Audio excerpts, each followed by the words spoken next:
Good morning friends, I am Avsar sir. I am teaching economics in Sadhguru Karge Maharaj College, Kara.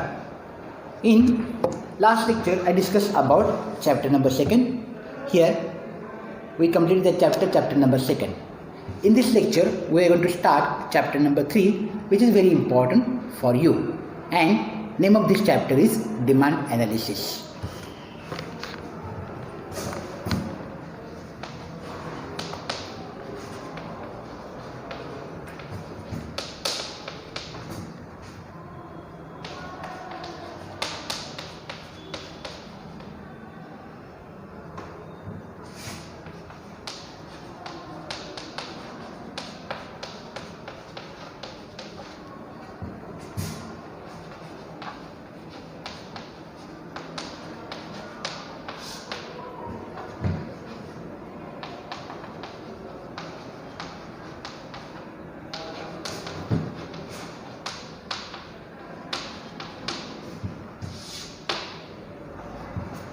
Now see, chapter number 3 is divided in two parts. First part, that is about demand analysis. In last chapter, we discussed about the utility. Utility is the basis of demand. In my last lecture, I mentioned that utility is, if you want to see the importance of demand, what is important? Utility must be understood. Utility is the basis of demand. Whenever you are going to say something about demand, you must know that utility is there. That's what is called as utility is the basis of demand. In this chapter, we are going to see what do you mean by demand, demand analysis, individual market demand and individual demand, market demand. Each and everything is very important from this chapter. In your examination also you can find many questions which are related with this chapter. Okay. Now see, in common sense, what is important to understand, that is about the demand. Here I am going to write some things.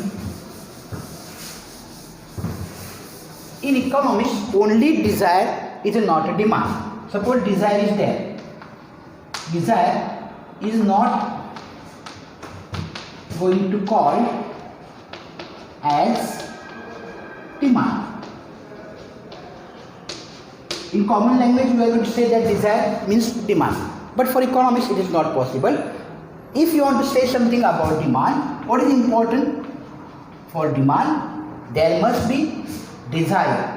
Desire in your mind about that thing. Desire must be there. Your ability to pay. Ability to pay. And your willingness. Willingness to pay. If these three things are there, then only you call it as a demand in economics. Desire must be there, your ability to pay, that is payment should be there, and third thing, that is willingness to pay. With the help of one example, I will explain all these points. Suppose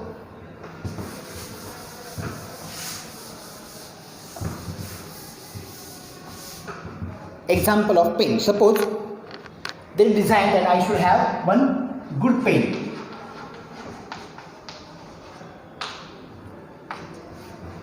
I want one good pen. See, first thing, that is there must be demand there must be some kind of desire in my mind. Desire for good pen? Yes, desire is there. And next thing, what is important? Suppose cost of this pen is suppose 100 rupees.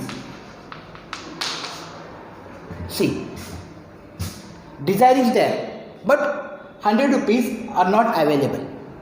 So it cannot be called as a desire, because money is not available. Next thing, suppose I want pen, desire is there for pen, and suppose it costs 100 rupees. 100 rupees are there? Yes, I have 100 rupees. That is my ability to pay. Ability to pay. So 100 rupees are there. Okay. So my desire is there that I should have good pen. Cost of that pen is 100 rupees. Yes, my ability, I can pay for that. Ability is there, so ability is there. But third thing, my willingness is not there. Willingness to pay. Suppose shopkeeper is there who is going to give me pen.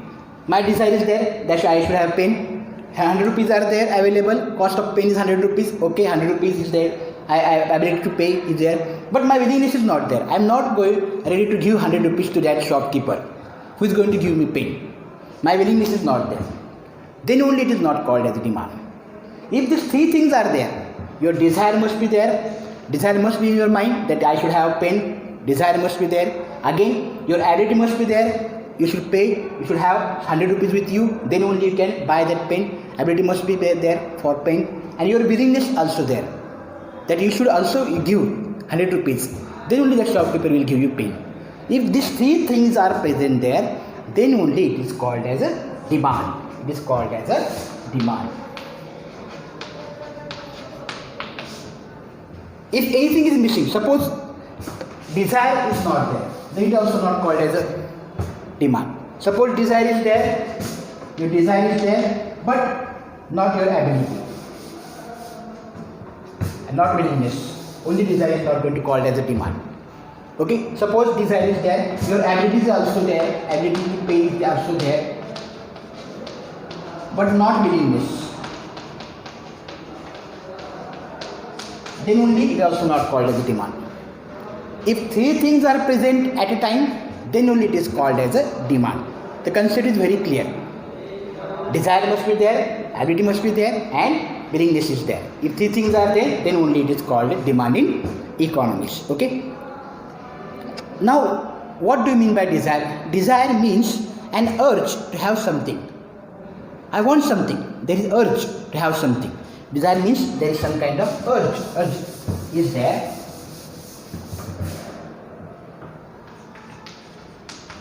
Desire means urge to have something.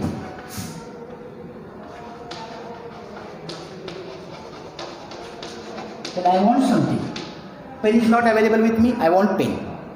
I need that pen. Desire is, that is how it is called as a urge to have something. But in economics, what demand means a desire which is backed by willingness and ability to pay. There must be willingness, ability must be there, desire must be there, ability must be there, and your willingness must be there. If the three things are there, then only it is called as a demand. Okay, now the concept is very clear. Now see, what two things are very important. First thing, that is about features of demand. We are going to see about the feature of demand. What kind of features are there? Feature. One thing is very clear, that is about that it is demand is a relative concept. First thing, it is a relative concept.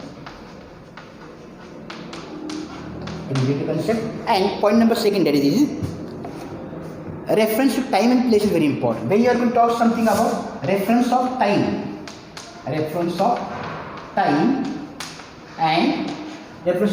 it is also called as place is very important. Time and place is very important when you are going to say something about the demand.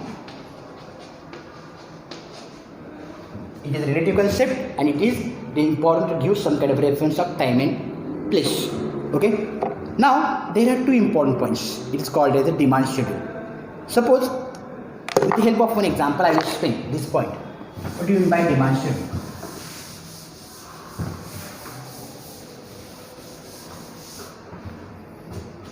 One thing that is about the individual demand schedule. One thing that is individual demand schedule. Indian demand schedule.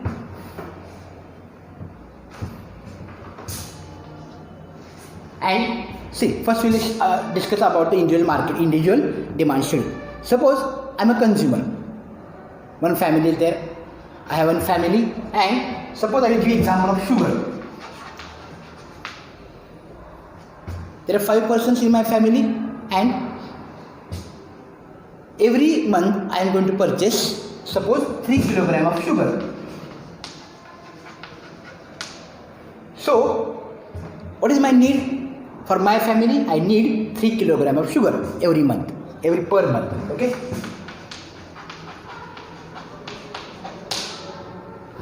And see, I am going to take this sugar from shop. So that shopkeeper is not only going to take only 3 kilograms sugar. Whenever you visit that shop, you can find at least 100 kilogram, 200 kilogram of sugar is there in that shop, and you are going to ask that I want 3 kilogram of sugar. So from that bag of 100 kilogram or 200 kilogram, that shopkeeper will give you 3 kilogram of sugar, because your need is only for 3 kilogram per month. You need 3 kilogram sugar per month. Okay, so it is my need. 3 kilogram of sugar is only my need. So I need, like these things, I take many things every month. So my demand is limited. But see the demand for shopkeeper. Is it possible that shopkeeper that he only bring 3 kilogram of sugar and he is going to give me 3 kilogram of sugar? There are so many consumers who will visit that shop, and every consumer will ask for the sugar. So the shopkeeper, it is very important that he should keep the stock of sugar more than 100 kilogram, 200 kilogram or 1000 kilogram. If many consumers are visiting that shopkeeper, he must keep that stock. So try to remember, it is very important that individual demand is very less compared to market demand. Market demand is very high, and my demand, I belong to one family, my family is very small, so my demand is always very less. So individual demand is less compared to market demand. This is very important. With the help of one chart and with the help of one diagram, we will understand what we mean by individual demand schedule. Okay, I will draw here one table.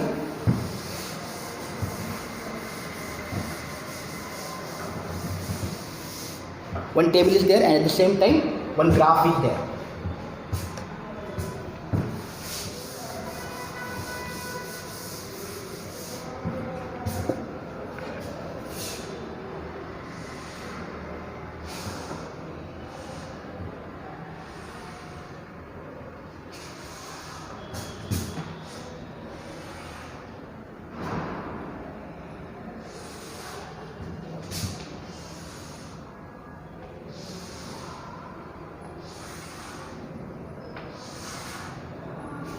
So first two columns are there. In first column we are going to write about the price of commodity X. Price of commodity X. And in second column we are going to write about the quantity demanded. Quantity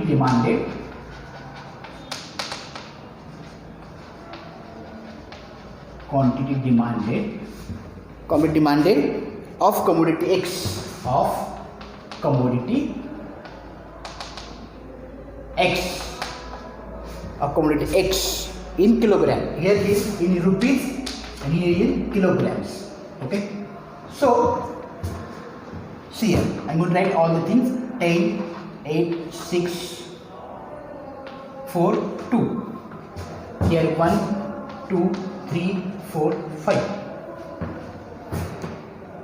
So see what kind of nature or what is the behavior of consumer when there is high price. Now see, we'll see that in first, what is important? Price of commodity 10 when rupees. Suppose sugar, take example of sugar. Suppose sugar is of 10 rupees of kilogram. Then I know that this price is very high, so I am not going to take sugar. When price is very high, I am going to buy only 1 kilogram, and I will wait that after some time, after some days, when the price is going to goes down, I will take sugar.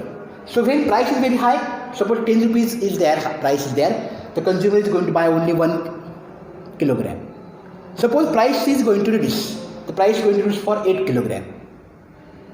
Earlier it was 10, now it is from 8 rupees. Now definitely when price is going to decrease, the consumer is going to increase the stock. So when 10 rupees was spoiled there, I am going to take only 1 kilogram. When price falls down 8 rupees, I am going to take 2 kilogram. Again suppose if price is going to down for 6 rupees, then I will take 3 kilogram of sugar, because my intention is that now price is very low, so I can buy 3 kilogram. Again next price is going to fall down for 4 rupees. Again I will increase my stock. I will take 4 kg of sugar. And last, suppose 2 rupees. Price fall down to 2 rupees, from 10 rupees to 2 rupees. Again I am going to take 5 kg of sugar because price is very low. So try to understand, when price is of 10 rupees, I am going to purchase only 1 kilogram. But for same 10 rupees, here also I am going to give 10 rupees. But in 10 rupees, I am getting 5 kilogram of sugar, not 1 kilogram of sugar. So consumer, with the help of this diagram, you can understand that chart. You can understand that when price is very high, consumers will wait for low price. So it is called as there is inverse relationship. It is also like this inverse relationship. One comes down, second goes up. When price is high, demand is low. When price is low, demand is high. So it is called as an inverse relationship. This relationship is called as an inverse relationship. With the help of this, again here with the help of this graph, we will understand what kind of situation is there. So we are going to plot one graph. Here graph is there.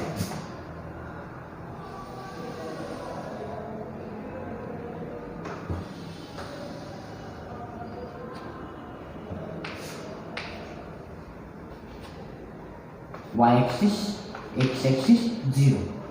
On this first, on y-axis, we are going to plot here as a price in rupees.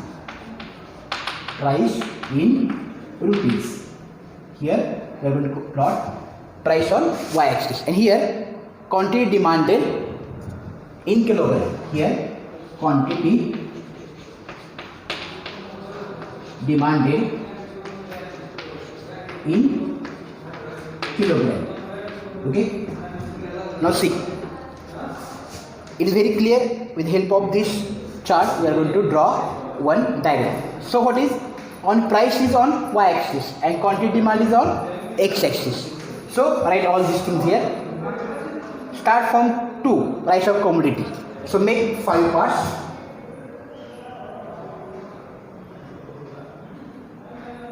Here also make 5 parts.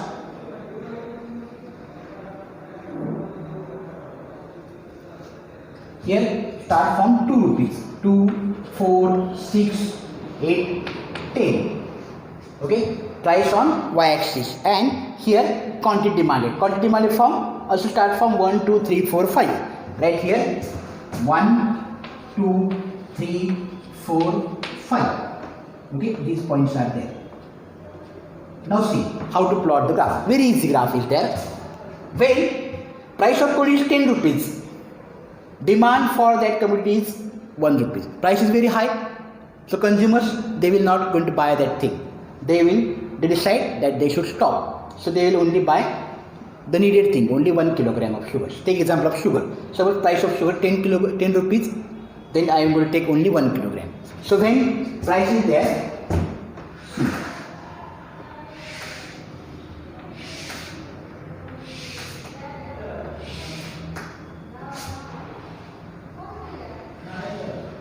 here, see, we are going to plot the graph. Each and everything should be very clear. So when price is 10 rupees, I am going to buy only 1 kilogram. So 1 kilogram here, price is here, 10, here point is here. When price fall down 8 rupees, I am going to take 2 kilogram. When price fall 8 rupees, I am going to take 2 kilogram. Okay. When price is going to fall 6 rupees, I am going to take 3 kilograms. 6 is here, 3 kilogram is there. Again 4, I am going to take 4. When price comes to 4 rupees, I am going to take 4 kilogram. And when price comes to 2 rupees, then I am going to take 5 kilogram. When it comes to, it will come here. It is called as a individual demand curve. This one is called as a individual demand curve.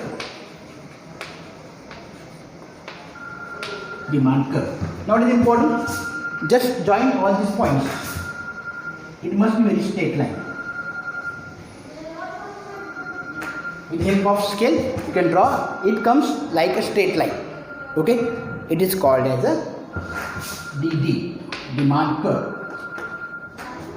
demand curve. Okay, it is called as a demand schedule. Now you can understand with the help of these points. We take only first individual market demand. Here I plot one table, here I will plot one graph, and with the help of all these points we draw one diagram. I hope you will understand all these points. In next lecture we will see about the market demand schedule. Thank you very much.